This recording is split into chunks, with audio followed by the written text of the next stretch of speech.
Words can make noise, but listening creates understanding. Many people lose friends, jobs, and even love because they talk too much and listen too little. The real secret of connection is not speaking, it is hearing.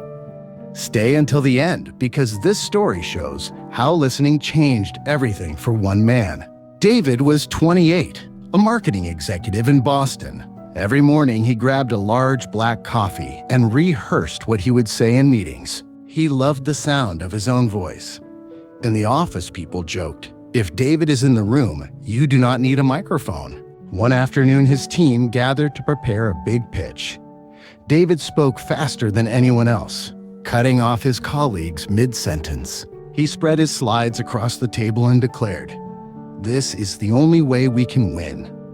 The room grew silent, not in agreement, but in surrender. As everyone left, his boss, Mr. Harris, pulled him aside.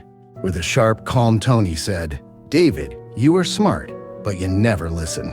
If you keep this up, you will ruin the pitch in your career." David laughed nervously, but inside he felt a flicker of fear.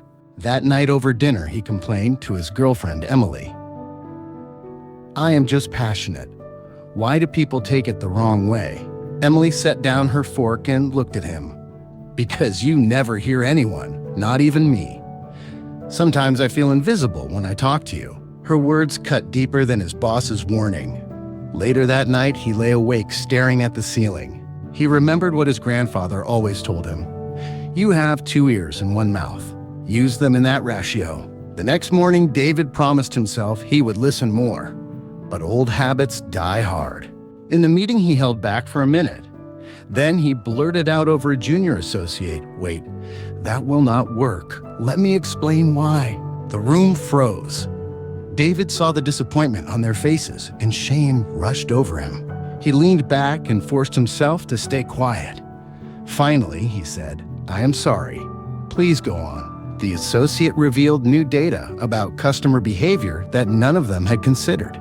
David realized how much he had been missing. Over the next week, he practiced staying silent, nodding, taking notes. At first, it felt awkward, like giving up control, but something remarkable happened. The shy designer sketched a bold idea that wowed everyone. The analyst shared a hidden insight that transformed their entire strategy. For the first time, David felt proud, not of speaking, but of listening. On the day of the pitch, David spoke less, but with precision. He introduced his team and let them shine. The client leaned back, impressed. "You clearly know how to work as a team."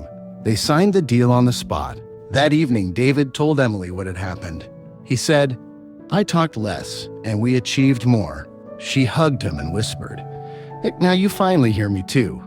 Those words meant more than the signed contract. Talking can make you feel important, but listening makes others feel valued.